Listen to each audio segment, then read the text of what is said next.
Official na inanunsyo ang exhibition na Gervonta Tank Davis versus Jake Paul sa November 15 sa State Farm Arena, Atlanta, Georgia at e-stream sa Netflix. Third boxing venture ito ng platform matapos ang Jake Paul versus Mike Tyson noong November 2024 at ang paparating na Canelo Alvarez versus Terence Crawford sa September. Kaya siguradong usok at apoy ang media buzz, lalo na't pinag-uusapan ang posibleng hanggang 60 pounds na agwat sa timbang. Walang final na detalye kung ilang rounds, anong gloves, may face shields ba o iba pang protective gear at kung anong catch terms, pero malinaw na spectacle ang target.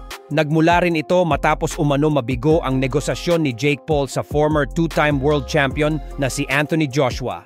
Dahil sa ambisyon ni Paul na maging world champion at makalaban ang pinakamalalaking pangalan, mas tumingkad pa ang ingay ng ma-post at agad na ma-takedown ng Netflix ang anunsyo nitong Wednesday, August 20 bago tuluyang makumpirma, dahilan para sumabog ang social media. Samantala, sa Pinoy Corner, mismong si Manny Pacquiao ang nagkumpirma sa isang panayam kay John Castillejo. Nalalaban siya sa December at unang plano ng Emperor Promotions kasama si Sean Gibbons ay si Rolando Rolly Romero, ang current WBA welterweight champion. Madaling ayusin dahil bukas si Romero at sinabing karangalan na idepensa ang titulo laban sa nag-iisang 8th Division legend. Pero ayon sa sariwang ulat ng ilang lehitimong boxing outlets, tila nag-shift ang prioridad ng kampo. Mas gusto raw talaga ni Pacquiao na si Gervonta Tank Davis ang sunod sa catchweight na 145 pounds o diretso sa 147 welterweight. Theoretical na feasible ito ngayong natapos na ang domestic violence case ni Davis sa Amerika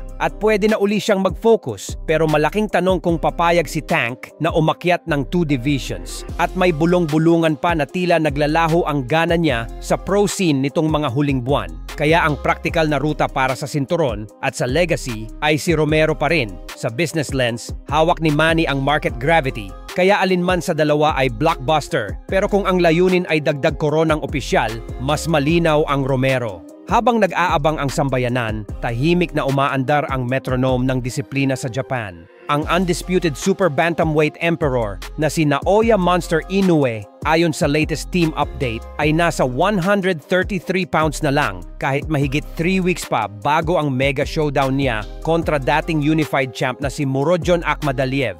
Ibig sabihin, walang weight scare sa 122 limit at puro refinement timing, angles, exit steps, lalo na't ilang ulit siyang sinabihang umiwas daw sa laban na ito at nangakong maghahatid ng statement performance. Sa linya ng mga star, magkakakulay ang huling quarter ng taon. Exhibition sizzle ng Davis Paul sa November, posibleng Pacquiao title push sa December at precision violence ni Inoue sa pagitan. Tatlong storyline na sabay sumusunog sa timeline.